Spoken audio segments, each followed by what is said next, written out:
kaibigan at mga kababayan, kumusta kayo po? Ito po si Nico Fabian once again, nandito naman sa programa natin, Nick Talk, The Real Talk with Nico.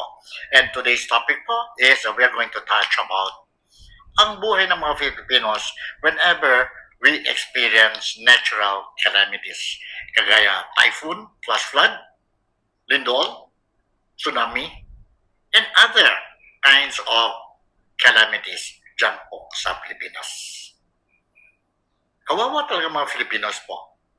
Dahil we are expecting ang gobyerno natin will really secure, look after our safety and welfare. But what is happening now dyan po sa Pilipinas, I hope you will agree with me and correct me if I'm wrong, that this is not exactly what is happening. Nakita natin po na maraming palpak, maraming nagawa ang gobyerno para sa atin po. Especially tayo mga ordinaryong Pilipino. Siguro hindi mahalin na ang mga mayaman. They have the means. During calamities, they will not feel the way how kagaya mga ordinaryong Filipino, kagaya sa atin po, how we suffer during flash flood, during typhoon, during lindol, during landslide. Ito talaga po ang problema natin. But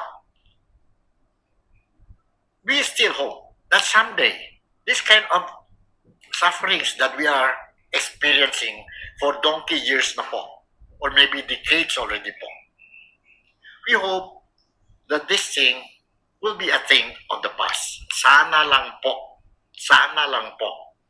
But before going further sa issue natin, let me share with you a video clip. A video clip po. Just for you to be able to understand ano talaga ang sitwasyon natin dyan sa Pilipinas whenever we experience natural calamities kagaya itong flash flood and typhoon. Nandito po, let's watch and listen to this. Uy, kuwan ka na dalawang tao guys. Grabe. Ate Mitchell, siluna ba? Uy, ako na na niya. Pagkuralas na gawak. Salita. Aha. Ang upan niya, nakadawat na kayo sa ko na baan. Grabe. Ang binibi. Ano yung may? Ate sa sinya. Silina ba? Siluna na. At tulad tayo dito siluna. Okay, ano yung mga aking bahay ay.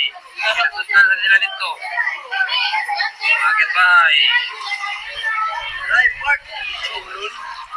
Live po.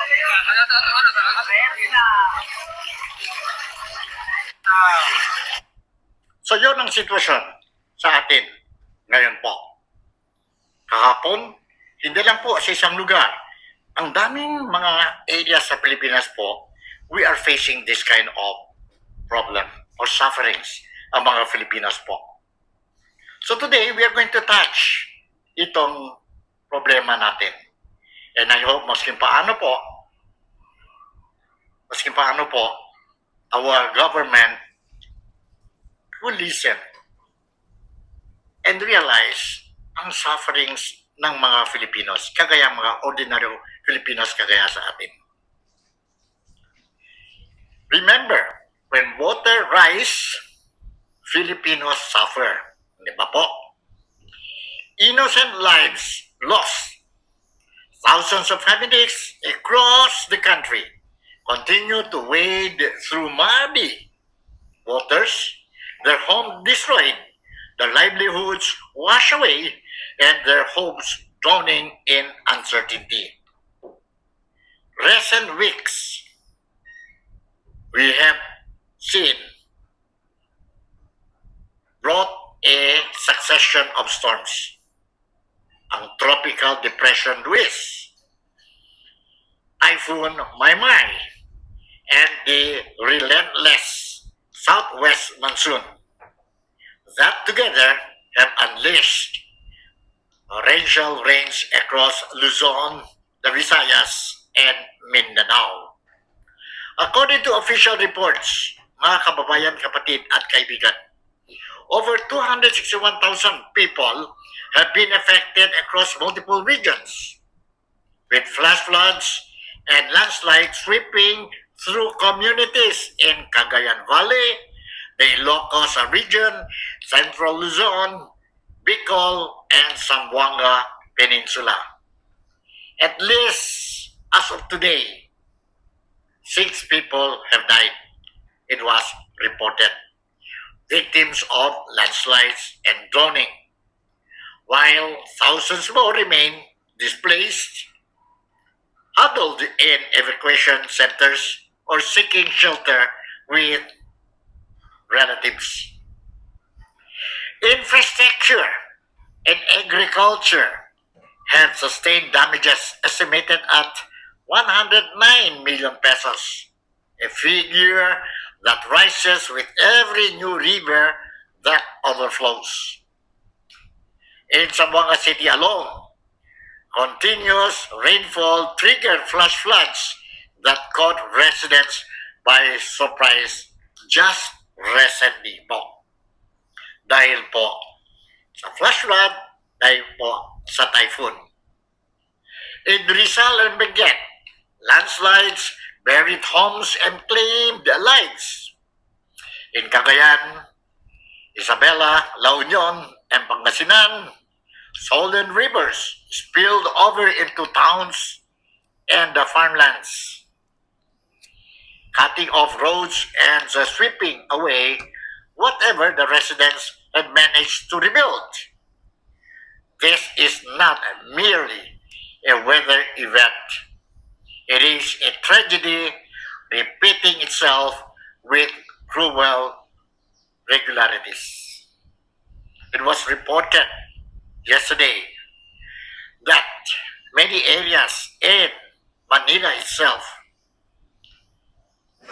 Quezon City, Makati, Pasay, and many other areas po, submerged.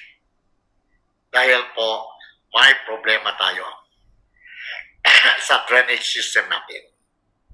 May problema tayo sa flood control projects natin dyan po sa Pilipinas. Billions of pesos spent, yet no protections para sa mga Filipinos. Year after year, typhoon come, di ba? Year after year, the waters rise, di ba? And year after year, the government stands before the people with pledges, assurances, and announcement that everything is being done to prevent a repeat of suffering. And for me, I call it baloney. But the truth is surfacing. It is devastating. While billions of pesos have been allocated for flood control projects nationwide, something like over 545 million pesos between 2022 to 2025 alone, the dikes that were supposed to hold back the waters crumbled at the first heavy rain. The drainage system remained clogged or unfinished. The completed, so-called completed project turned out to be either substandard, overpriced, or in many cases, as reported, ghost projects that exist only on paper. Former Finance Secretary and now the Executive Secretary ng Presidente natin si President Ferdinand Bongbong Marcos Jr. or BBM, and I'm referring to Secretary Ralph Recto, has confirmed that anomalous flood control projects between 2023 and 2025 may have cost the nation as much as 118 billion pesos, money that vanished into pockets of corrupt officials, unscrupulous contractors, and powerful politicians allegedly involved in the largest infrastructure scandal in recent history. This is the flood control scandal, a web of corruption that spans the highest levels of government, where funds spent to protect the people are instead pocketed, and where the very structures men that to save lives are built with substandard materials or never been at all. When the rains come, the people are left to face the waters alone because the protection they paid for was stolen before it could ever exist. Sa totoo lang po, kaibigan, kababayan at kapatid, sa totoo lang, ang mga Filipinos, kagaya natin, ordinaryong Filipinos, we are fed up. It is no wonder that Filipinos across the nation and watching from abroad are losing patience. Repeated assurances have proven hollow. Promises have dissolved like paper in rain. The people are asking now, if billions were spent, why do we still drown? Bakit po we are still suffering when it comes to pagdating ang typhoon or flash flood sa area natin? Why? The answer is becoming clear to more and more Filipinos. The failure is not merely one of engineering. It is a failure of integrity. When the very people entrusted to safeguard the nation instead plunder its resources, no amount of planning or technology can save the communities left unprotected. Many Filipinos now openly express what was once whispered in private. Ito po, we need a change of leadership, not merely a change of faces, but a restoration of integrity. It means a government that serves the people rather than preying upon them. The clamor is growing. Those who stole must be held accountable. Those who failed must step aside. Pwede ba yon? The solution requires more than rescue operations and relief goods. It demands root and branch reform.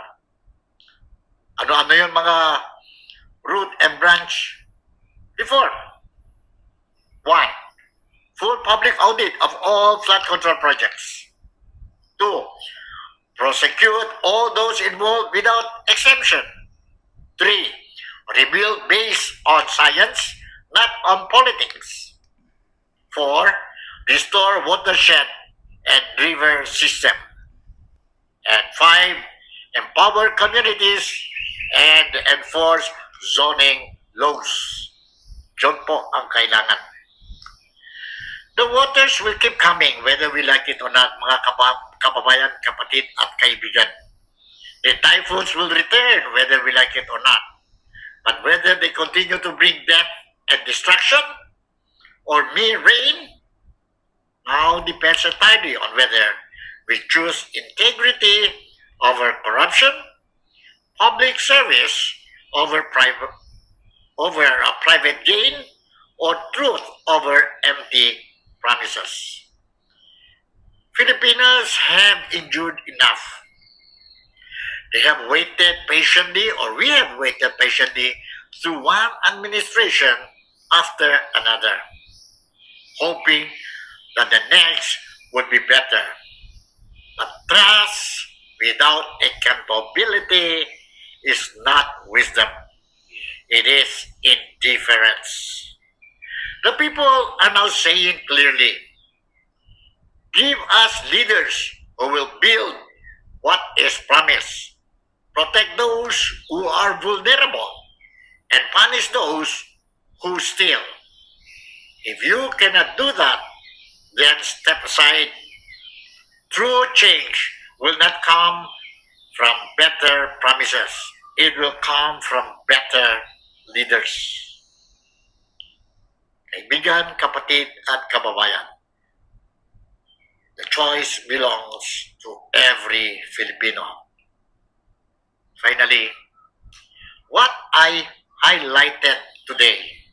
Dito po sa programa natin, Nick Talk, The Real Talk with Nico, reflects the growing sentiment of Filipinos who believe that the flood control crisis is no longer just a natural disaster.